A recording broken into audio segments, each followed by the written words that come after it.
Hi and welcome to another mini video to help you identify some of the common errors that people make at IELTS advanced levels.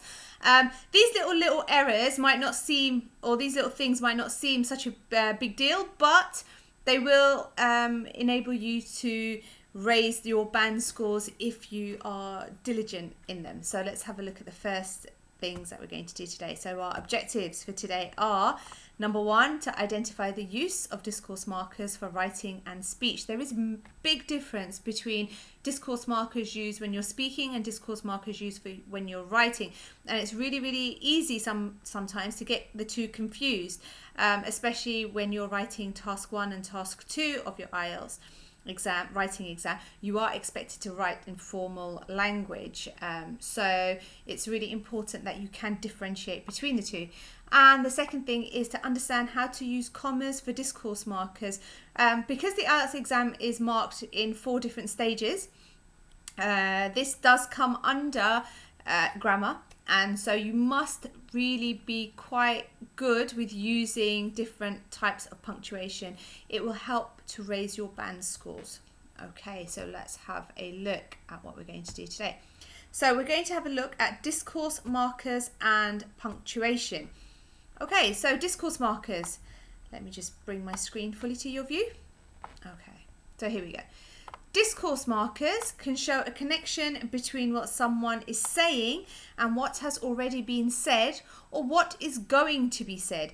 They show what a person thinks. And lastly, discourse markers tend to come at the beginning of a clause.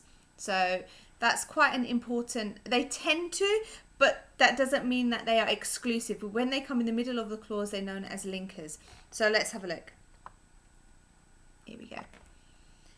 So we've got spoken and the difference between the spoken and the written. So here we go. The first one is speaking about, talking of, as far as the guards were concerned, with reference to and with regards to. Here, you're making someone focus on what you're actually saying. So these are known as focuses. So in the spoken word, we say speaking about, talking of, and in the written we say with reference to, with regards to. You can also use as far as with concerned in the written language. You can absolutely cross over the two here. That's not a problem. So you can use this and this over on this side, and that's absolutely fine. Okay, let's have a look at the next one. The next one is on the other hand and while and whereas. So we use on the other hand and while and whereas to talk about contrasting, balancing contrasting points of view. So let me just grab my marker for you here, sorry. Bear with me. Okay. So we've got on the other hand and whereas, and this is used for balancing an argument. So if you say, if you're speaking, you say, but on the other hand, you can use that for the written as well. That's absolutely fine. And then we've got while and whereas. Okay. Then we've got mind you and in spite of this and however. So we use mind you and in spite of this and however. We use these to emphasize a contrast. In spite of this and however. When we're talking about similarities, we can say in the same way when we're speaking, and we can use similarly for when we're writing. And then next we've got of course and certainly, and it is true. It is true that. Of course and certainly, to agree with someone. Okay. Then we've got even so and but and nevertheless and however. Even so and but and nevertheless and however. Even so and but we tend to use for the spoken.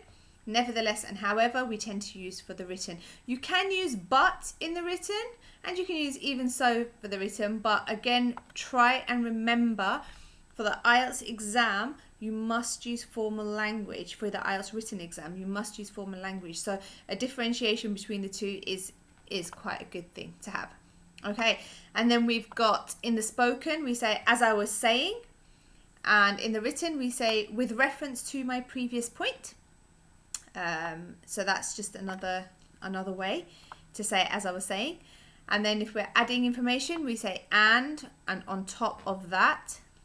And then we've got in addition and furthermore for the written. And then for the spoken, we say for example. And for the written, we say in particular. This is when we're pointing to a concrete example, perhaps in the IELTS Task 1, when you're looking at the charts and you're talking, or the diagrams, and you're talking about an example from the actual diagram. You can use for example, of course, in the written one. In particular is just another way for you to say it. Okay, let's have a look about punctuation now, or at punctuation now, I should say. So we use commas after discourse markers that introduce a sentence. So for example here, in addition, this is a discourse marker that introduces this sentence here. So we must use a comma after it. We use commas, for example here, nevertheless. So nevertheless, comma, lots of people agree with the vote. And the last one, in spite of this, comma, there were many demonstrations. So we use commas after discourse markers that introduce a sentence when you're introducing a sentence. We also use a comma in the middle of a sentence. These aren't always known as discourse markers. You may have heard them called linkers because they link the two clauses together. So this is the first clause and this is the second clause. So here we go. This problem can't, comma, however, comma, be solved that easily. This problem can't, comma, however, comma, be solved that easily. Let me bring up the next slide for you. There we go. Okay. So then we've got some more sentences with examples of commas used in the middle when we're using discourse markers. But again, remember what I said, it's not so much they're known as discourse markers when they're used in the middle of two clauses, they're known as linkers. So the first clause is, the roads are not safe for young children, comma. Furthermore, comma, they create chaos around the school. Notice you cannot use these two sentences separate of one another. In France they speak French, comma. Similarly, comma, in many African countries they speak French too. Again, comma after the first clause, comma after the linker similarly, and then you continue with your clause. Right, when do you not use a comma? You do not need a comma if an adverb is describing an adjective. So here we go. Here's your adverb, here's your adjective. Dramatic is your adjective, and your adverb similarly is describing that adjective. You do not need any commas. There's just no need for them there. And here we've got the adjective careful, and we've got the adverb that describes the careful. So however careful you are, it could always happen. Again, you do not need a comma. You do not need a comma. Okay, so they're just some general rules for you to think about and digest, and watch the video again to help you do that. Then move on to the activity at the back here to answer these questions. Okay, you should be able to answer these questions now you know the rules. Okay, so now think about these questions. Add commas in the sentences below. So the first one is, furthermore, not everyone can be a pilot.